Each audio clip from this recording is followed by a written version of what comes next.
Nate Lashley had an incredible journey to success. Obviously everyone's path is different, but his was truly one about grinding his way to the top. Turned pro in 2005, played several years on mini tours. He even spent time as a real estate agent to make ends meet along the way. Eventually, though, he collected 4 wins in the Gateway Tour, led to 3 wins at PGA Tour Latino America, which led to wins on the Korn Ferry Tour, and then securing a PGA Tour card and victory as the third alternate to get in, but he wins the event, the 2019 Rocket Mortgage. Incredible story. And throughout, he's amassed 15 professional wins to his credit in its entirety. He currently finds himself sitting 71st in FedEx Cup standings coming into the week of the Zurich. He'll partner with Rafa Campos, and he's had solid finishes this year already. Tied for 3rd at the Farmers. Torrey Pines tied for 13th at the Players. He just had a top 25 at the Houston Open. Great to have him joining us this morning. And Nate, I can see you're joining us from your hotel room. I noticed you made your bed behind you. Is that common for you? Do you make your bed, or do you just do that for TV? Well, probably mostly for TV. We appreciate that. There's no doubt. How are you doing? How are you feeling? Oh, well, I'm 41 years old now, so every morning I wake up now, it's, you get a little stiffer, you get a little more, from all the travel that we do out here, and it's not easy, but obviously playing on the PGA Tour has always been a dream, so it's something you get up for every morning and go out and have some fun. How about your just overall life perspective of resiliency? Because as I was just recounting just some touchstones, some highlights of your career, Nate, each step of the way, you have grinded it out to secure your particular accomplishments, your victories, and going to the next stage. Is that just something that you just say, that's who I am? I'm a guy that I can do it. I know I can do it, but it may take me a little bit longer, or I may have to work a little bit harder, but I'm not giving up. Tenacity is the key. Yeah, it took me, 12 years before I got out on the PGA Tour. I played kind of all over the place. Played a lot of mini tour events. Went down and played the Latin American Tour from, I think it was 2015, 2016. And that was a great experience. I think the PGA Tour has done a nice job with that tour. And that's really what got me to the Korn Ferry Tour. I won the money list in Latin American Tour. That got my full status card on the Korn Ferry Tour. And then that, that year on the Korn Ferry Tour, I won in Punta Cana, and that basically, along with some other good finishes, got me onto the PGA Tour. So yeah, it's been a long haul. But it's kind of like I always felt like I was getting better, and I felt like I'd played with a lot of these guys on the PGA Tour from college to other tournaments, and I felt like I could compete. So I just kept grinding, like you said, and kept trying to get better. And that's kind of what I did. And eventually it paid off for me. Yeah. To that point, as you noted, you're 41 years young now, and at a time where historically players tend to go into kind of a down period in their career, more of the valleys than the peaks. But that's not the case with you. In fact, you seem to be going the opposite direction with really solid performances. To what would you account that to, and how has the game, particularly the long game, stacked up to everybody else at this point? Some of these guys that are in their 40s have been out here for 20 years, and just the grind of playing 20 years and doing the travel and the schedule is, I think, probably a lot of the reason why some of those guys, kind of fade off. Really, is this is my 7th year, and it's a lot. It's like I said, the travel it can be brutal at times. Really, just traveling here this week, we had a flight delay and we were stuck in the airport till almost 2 a.m. So it was, it can be tough, but, I guess for my credit, I just, I tried my best to stay healthy, do whatever I can to keep my body, in shape and loose, but mainly just, keep like I said, keep grinding and I want to stay out here for 2-3 more years if possible, and finish my career on the PGA Tour and then ride off into the sunset. Okay, Nate Lashley, what do you lie about? And now here's where I'm coming with this. You're on the plane. You've been waiting. It's 2:00 in the morning. You sit on the plane. You sit next to this guy. This guy wants to be chatty. And he says, where are you from? So what do you do? What do you tell him? I usually, say I'm Nate. It depends. I mean, sometimes Come on. I will say I play golf for a living, but no way. Yeah, I mean, it just depends. Obviously, I don't get a ton of. You just don't get a whole lot of chatty people. It seems like anymore on planes. Occasionally you do, but yeah, it's happened a handful of times. But I have also said too that I just do real estate if I'm in the mood. I know. Want to sit back and relax and listen to some music or a movie or something like that. I have said that before also.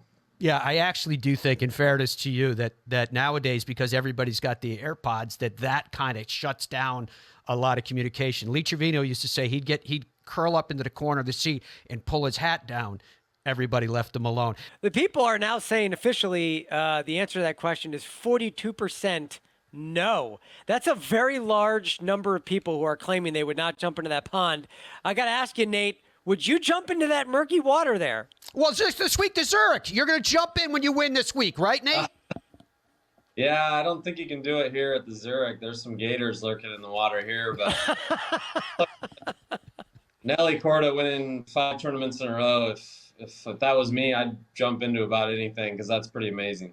It is absolutely incredible. Okay, so Nate, I want to talk to you about, as we mentioned, you're now 71st. You're knocking on the door for all the privileges that come with elite play. The PGA Tour right now seems to be structured where there's clearly a haves and then there's those that have some. And I'm not saying the have-somes are bad, but I'm curious from your perspective, because you've been outspoken on this, is the balance right in the world of golf on the PGA Tour right now?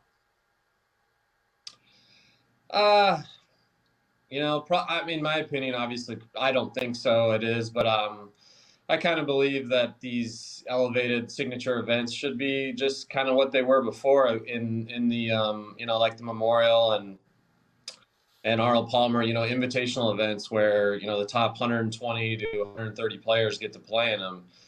I think it's somewhat clear now when you only have, they're supposed to have 72 events. Most of them are only getting 68, 69 players because there is still guys that will have to skip tournaments for some reasons.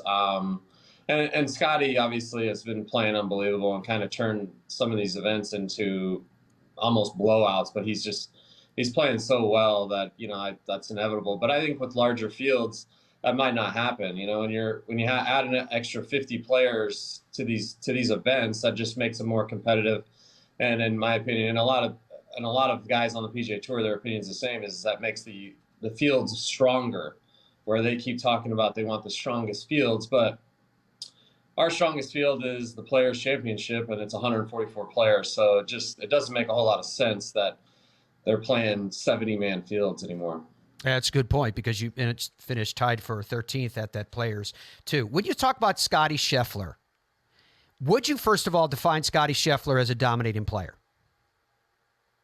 Yeah, for sure. I mean, I played with him the final round at the Players, and he made it look so easy. I mean, he shot 8 under, and he really didn't make any putts. He hit a lot of good putts, and a couple fell, but I mean, he hits every single shot right at the pin. He is by far right now the best ball striker, the best player in the world, and I don't even think it's close. So it was fun watching him play. I kind of realized just how good he was, because that's the first time I played with him. But he is dominating right now.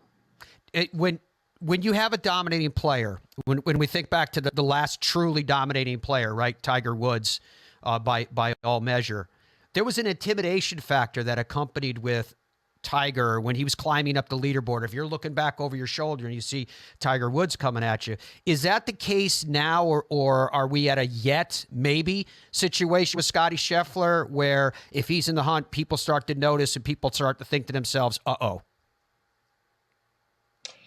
I mean, yeah, I think probably somewhat. I think, you see some of the guys, just this week, he was tied for the lead and then all of a sudden he's 3-4 shots ahead.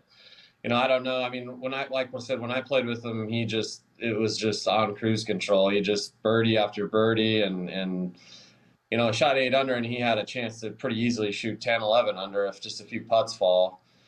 But yeah, I mean, I think somewhat when the players see him at the top of the leaderboard, I think they know that, oh, hey, Scotty's up here. We're going to have to play pretty much flawless golf, and thinking that way, it's not easy to do. So yeah, that definitely would be the somewhat of an intimidation factor from Scotty. Nate, what about your sponsors? Who have you aligned yourself with? Well, I've always been a Ping guy, Ping player. I played their clubs since college, and they've been great to me. Can't ask any more. Ping, they're a great company. I think they make the best golf clubs in the world. They are been fabulous. Rocket Mortgage has always been a great sponsor for me with winning the Rocket Mortgage Classic back 5 years ago. They've been absolutely great to work with. They run a great tournament in Detroit, and I couldn't ask for more from them. And then obviously I have some other sponsors with Titleist, FootJoy, play the ball, shoe, glove, do that. One of my other good sponsors that I use is it's Symmetry Companies in Scottsdale, Arizona. They own a couple golf courses and do land development out in the Arizona area, and they do some over across the U.S. and other places as well. But they've been a great sponsor for me. They own Pine Canyon Country Club up in Flagstaff, Arizona, so that's been an area that we've got to kind of explore over the last 2-3 years. We go up there during the summer, and we love it. It's a beautiful place, beautiful golf course, and couldn't ask much more either of Symmetry Companies. About a minute and a half left here in the show. So, Nate, given your life's experience in particular, do you feel that between the ropes that golf can be a place of, call it what, meditation, healing, therapy, a peacefulness? Has it always been that for you?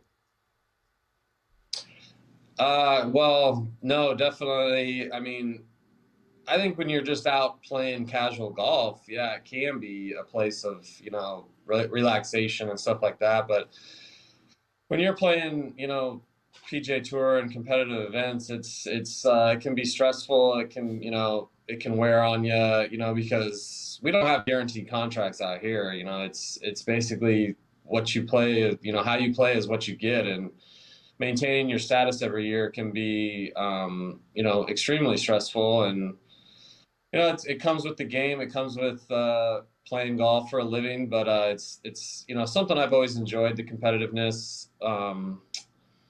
But and like I said, I wouldn't trade it for anything. Playing on the PGA Tour is a privilege, and it's great to be out here. And it's always been a dream of mine. So making that happen has been awesome.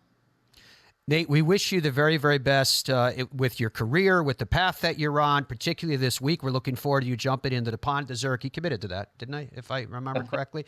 But we very much appreciate your time and hanging out with us so we could all get to know you even better. So good luck, and thanks once more. Oh, thanks, Matt. Thanks for having me on.